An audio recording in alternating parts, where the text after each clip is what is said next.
Asahan pong tataas. Kasi time na ito ng pakonti ang isda. Malamig tapos biglang iinit. Pakonti ang isda. Konti na kasing bangus. Umaga mayroon na. Tapos madami. Ngayon, parang bihira na. Yung sizes niya lumiliit. Lumiliit din yung presyo niya. Scientific explanation po talaga yung napapabalita na lumiliit itong mga isdang bangus kapag malamig ang panahon. May tendency po talaga na magiging mabagal ang kanilang growth.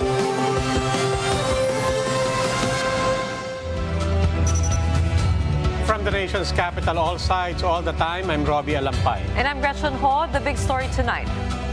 After sugar and onions, prices of eggs and even dried fish have also increased.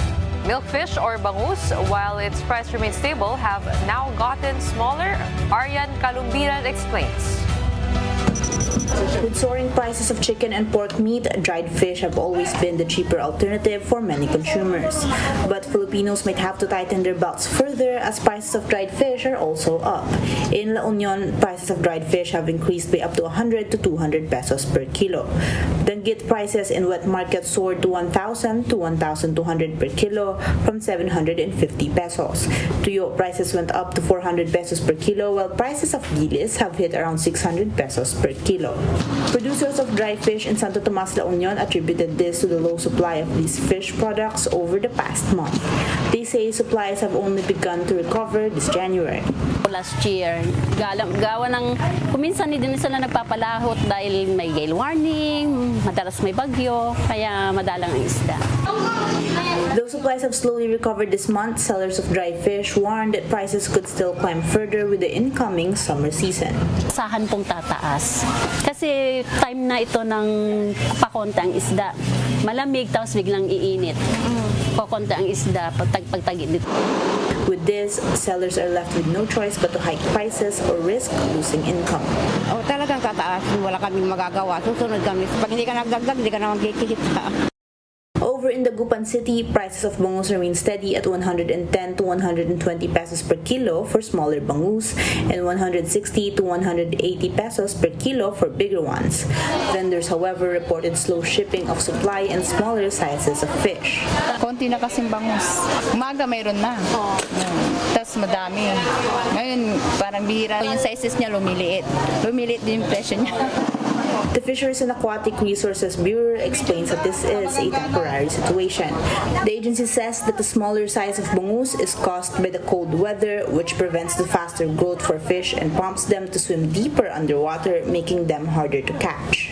Bumabagal po ang kanilang metabolism at kapag ito po ay nangyari, sila'y maapektuhan at hindi sila masyadong kumakain. So magiging resulta ito po ng slower growth rate para doon sa mga inaalagaan nating isda.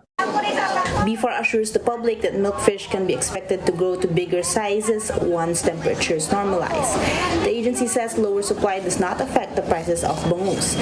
Further monitoring, average milkfish prices remain at 160 per kilo in Metro Manila. But it's not just fish prices that have risen. Prices of medium-sized eggs are now 7 to 9 pesos per piece in some wet markets from 6 pesos. The Agriculture Department attributes this to the effects of the bird flu on egg production. Aryan Kalumbiran, We Are One News. To share with us their insights on the rising prices of dried fish and the smaller sizes of bangus, we have with us on the show Fernando Hicap. He is the national chairperson of the Fishers Group Pamalakaya. Welcome to the big story, Mr. Hicap. Hi, magandang gabi, Ruby at Gretchen, no? Magandang gabi po. Ginoong Hicap, sinasabi nila yung panahon medyo may kinalaman din dito, but are there other factors here sa supply at saka yung sa laki ng mga isda? Yes, tama po yun, no? Kasi kapag malamig ang panahon ay mabagal yung paglaki ng mga isda. At maliban dyan, sa mabagal ang paglaki, siyempre, yung mortality rate din nila, no? Mas malaki yung mortality nila. Kaya may mga possible na ito yung maging cost ng kakulangan ng supply. Kaya may kakulangan tayo sa supply ng isda sa ngayong mga panahon na tulad ngayon. So sir, ibig sabihin po, seasonal lang po ito at taon-taon po natin nararanasan. Tama po ba? So, ito yung mga sabi nga natin, dapat napaghahandaan itong climate change Kasi dapat ngayon ay January na, ibig sabihin, papunta na tayo dun sa summer season, no? Hindi na dapat maulan, dapat hindi na natin nararanasan. Kaya dapat yung intervention ng government ang napakahalaga rito Kasi yung monitoring natin sa weather at saka paano natin aangkupan, no? Paano tayo aangkop para hindi maka-apekto ng malaki ang pagbabago ng klima dahil sa climate change. Sabi nyo nga po, on the one hand, seasonal to, dapat alam na rin natin to. On the other hand, Yes. yung climate change makes it a little bit more unpredictable, lalong-lalo na sa tanong na gaano katagal ba itong mga season na to and so on. You talked about government intervention. Ano po ang pwedeng gawin ng gobyerno sa mga susunod na taon, sa mga susunod na season na ganito?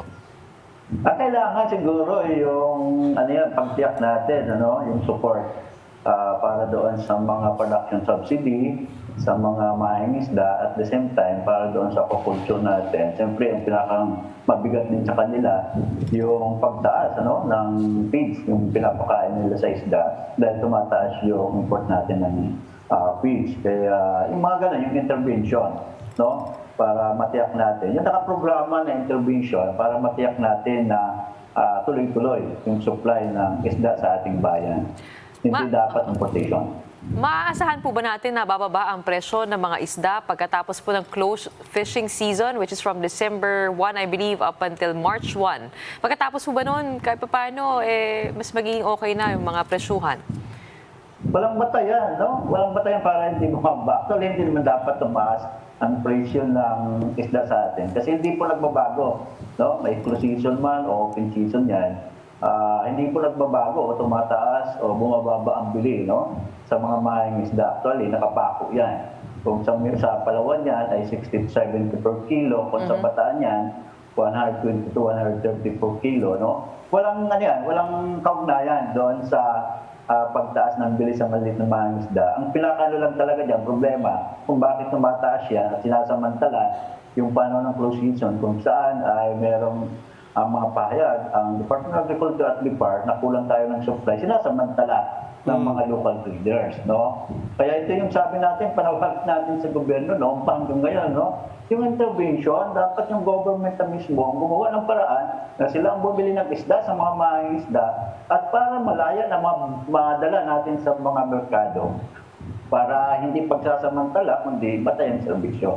Yan po yung pinakamahalagang komprehensibong programa ang kailangan natin para matiyak natin yung makukuha natin yung oversupply doon sa mga ilang rehiyon at probinsya at the same time madadala natin doon sa mga lugar na walang kulang ang supply, lalong-lalo na sa mga lugar na tinatamaan o saklaw ng mga close season and fishing ban. Kasi hindi naman buong bansa po yung pagpapatupad natin ng close season sa fishing ban. May mga particular fishing ground lang yan pero hindi po yan sabay-sabay, Meron po mula September to January, merong January to March, may mga gano'n, Hindi po yan sabay-sabay.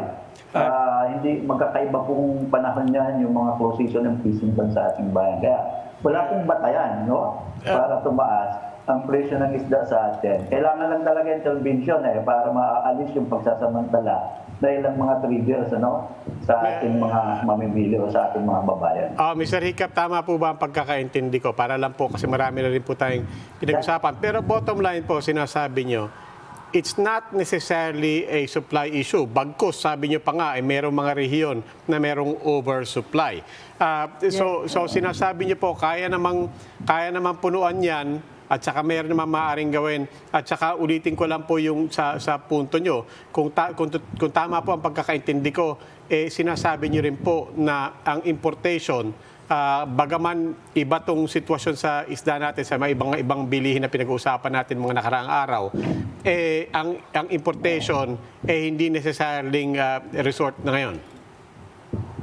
Tama po yun, hindi natin kailangan mag-import at hindi dapat tumataas yung presyo ng isda sa market, kapag nagpapatupad tayo ng close season of fishing ban. At dapat nga, bumaba yan, bumaba pa yung presyo sa panahon ng open season kasi mag-oversupply na naman tayo. Kaya lang, yun nga, ang problema dyan, yung mga traders, mapagsamantala. Halimbawa na lang ngayon, yung farm gate ng bangus, yung small 110, 120, tapos ibibenta yan dito sa merkado ng 170 to 180, tapos yung mga big, more than 5 grams yung bigat, ay 180 ang farm gate, di ba?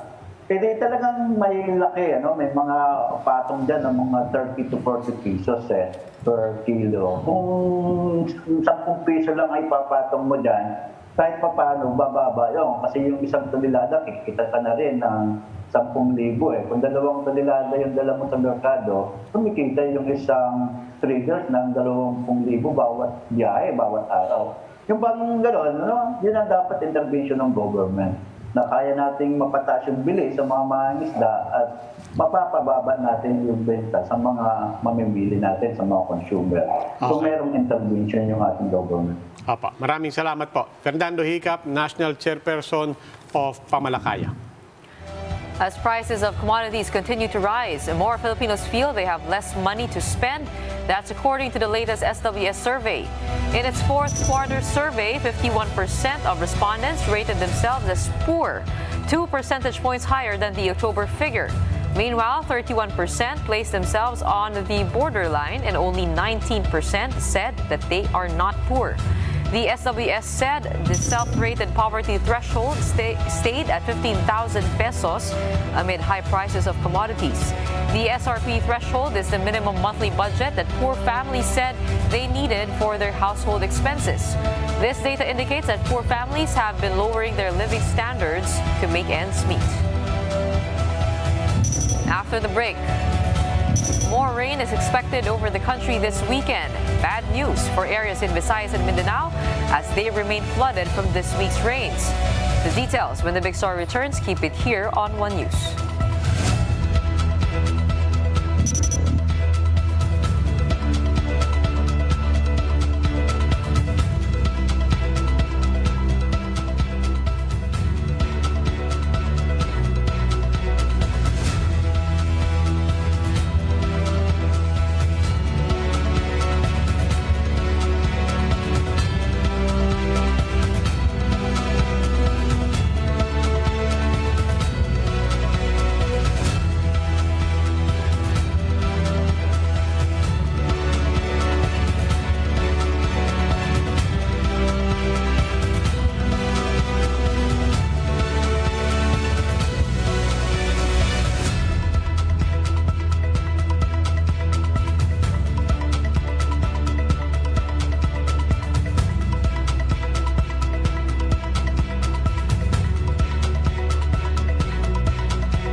You're watching the big story here on One News.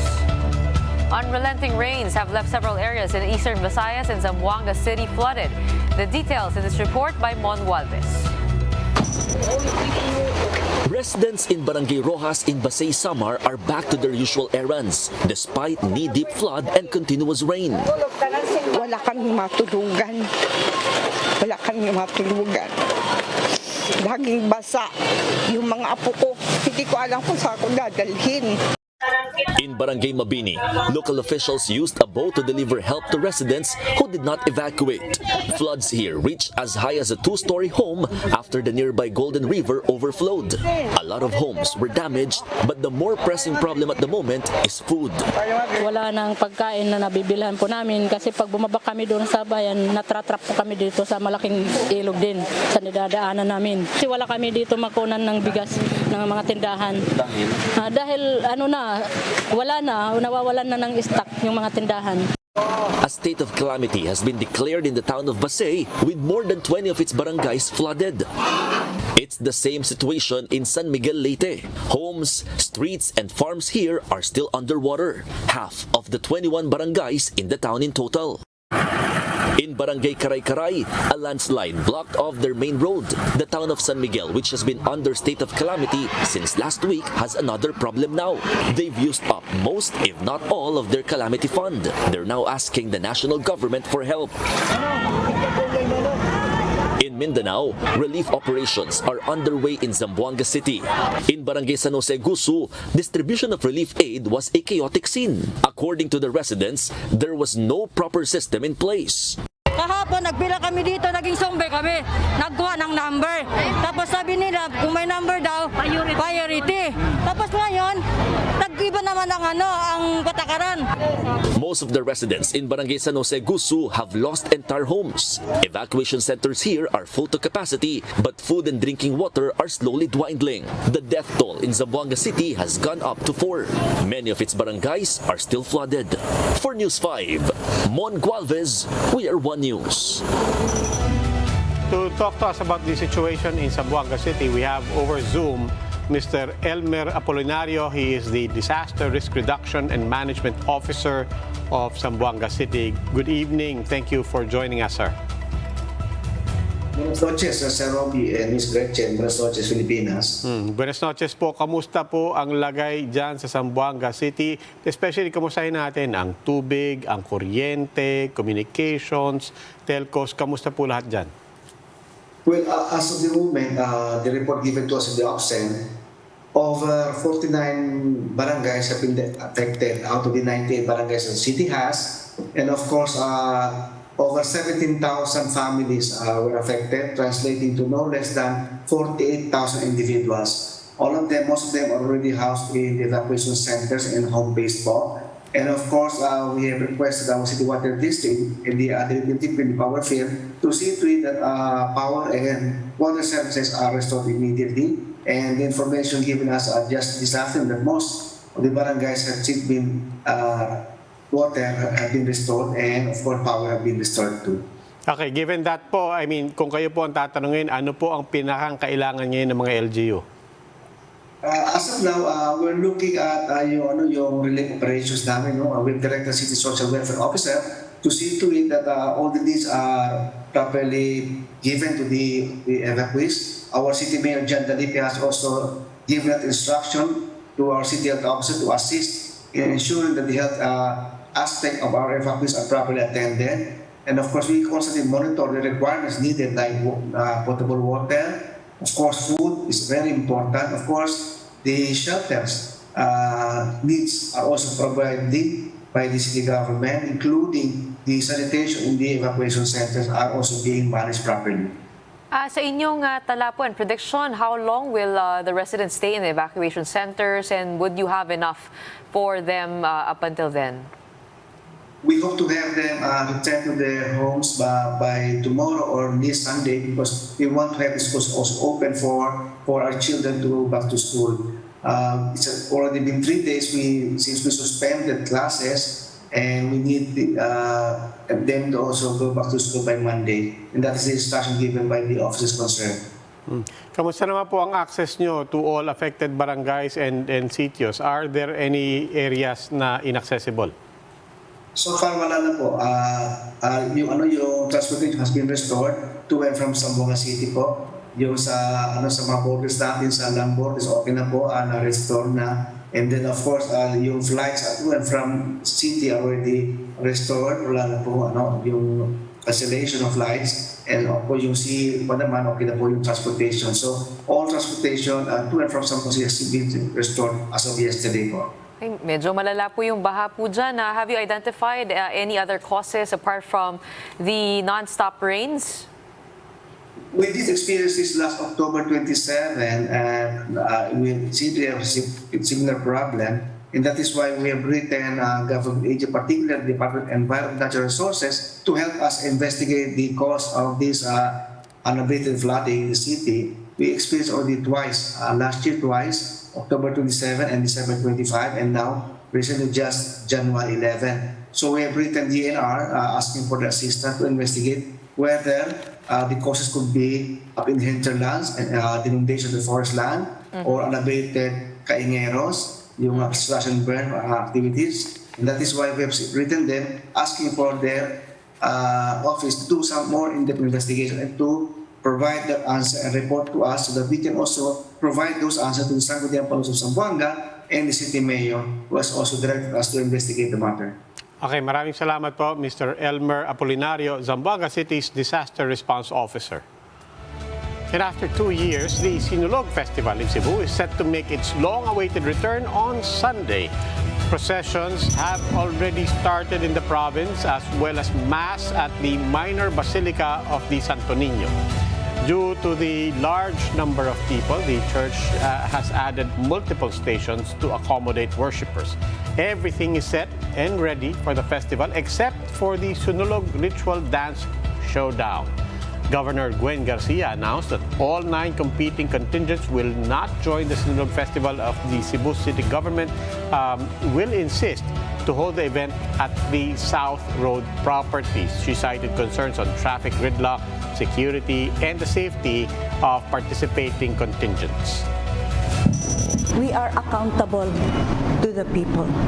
Above all, it should be their welfare that must be upheld. Above all, we must listen to the people. In this decision, all the 9 mayors from the province of Cebu and Mayor Ahong Chan of Lapu-Lapu City join me. Meanwhile, the Manila Police District has issued a warning to those who would violate regulations and disturb the festivities on Sunday. Earlier, Mayor Honey Lacuna issued an executive order strictly enforcing a liquor ban in certain areas of Manila in relation to the Santo Niño Festival. This will be enforced in areas covered by the Santo Niño de Tondo Parish and Santo Niño de Pandacan from January 14 to 15. Street dancing is also prohibited in Tondo and Pandacan. Protocol natin sir sa piyesta sa Quiapo, yung sa Black Nazarene, the same pa rin po sir. Kaya lang doon sa Santo Niño magkakaroon po tayo ng additional checkpoints at yung deployment is sasabayan natin ng pagpapatrolya ng barangay. Right after the break, a Singapore-based Pinay teen gets the ship of a lifetime after being bashed on social media. We'll get more details when the big story returns. Keep it here on One News.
watching The Big Story here on One News. After almost 4 days on strike, a tentative agreement has been reached between the New York State Nurses Association and two of New York City's largest hospitals. Nurses started returning to work earlier today at Mount Sinai Hospital and Montefiore Medical Center. Each of the privately owned nonprofit hospitals have more than 1,000 beds and 3,500 or more union nurses represented by the New York State Nurses Association. The healthcare workers were guaranteed better staff-to-patient ratio and compound pay increases of around 19%. Nurses are set to vote next week on ratifying the tentative deals, which Union President Nancy Higgins called truly groundbreaking. As you can see in this video sent to us by a Filipina nurse who took part in the strike, even in a protest event, lumalabas talaga ang pagiging masayahin ng mga Pinoy. Lisa Marie Presley, the only daughter of music legend Elvis Presley, has died at the age of 54. This news was confirmed by Lisa Marie's mother, Priscilla Presley, in a statement. One report said Lisa Marie succumbed to cardiac arrest in her home in the Los Angeles suburb of Calabasas. Also a musician, Lisa's music career began in 2003 with the debut of her To Whom It May Concern album, followed by Now What in 2005, both of which hit the top 10 of the Billboard 200 album chart. With Lisa Marie's death also comes the end of the Presley family name, with all her children taking the surnames of their fathers, Keogh and Lockwood. And before we go, do you believe in good karma? Well, here's a perfect example. Now, after being slammed for calling her Charles and Keith bag a luxury item, the Filipina teen was able to meet one of the founders of the label. On Instagram, Zoe Gabriel shared some snaps of her visit to Charles and Keith headquarters with her father. During her tour, she got to know more about the brand and described the fun experience as a, quote, amazing opportunity. She was also seen carrying her tote bag and wearing a pair of black Lucille satin platform sandals, which was a gift from the label. This is a treat for Zoe and her dad that they truly deserve. Really exciting and very, very informative. I learned a lot about the way their company works and all of the values that they stand by. And it's so evident in their company that it's a family. It's a really nice environment to be in. I like them a lot. A really wonderful story. I've been following that the whole week. Really moving, really touching, and really impressive young lady. I absolutely love the way she defended herself. Sabi niya, kung di luxury to para sa inyo, sa akin this is luxury. And I worked hard for it. Now, sa kwento ko sa'yo kanina, reminds me of my college days, yung nakabili naman ako ng Ipanema slippers, which was 1,000 pesos. And that was luxurious for me. So, ngayon, pagka may suot akong footwear, it reminds me of those days. And to her point, diba, luxury and value, it's all relative. I really also like about how a lot of the people who came to her defense were also saying, oh, let's not forget, that's a gift per father. Nothing can be more valuable. Really And speaking touching. of luxury, we'll be seeing a lot of that this weekend. The Miss Universe pageant is happening. Let's support Celeste Cortesi. That happens tomorrow, but it will be aired on TV5, 10:30 p.m. on Sunday. Okay, now that's the big story tonight. For more updates, follow News 5, The Philippine Star, and Business World Online. You may also log on to onenews.ph for more analysis. Ako po si Robbie Alampay. The Big Story is also available via Signal Play app. Make a free account now at signalplay.com and stream One News anytime, anywhere. Ako po si Gretchen Ho. Stay safe, Philippines. We are One News, all sides, all the time.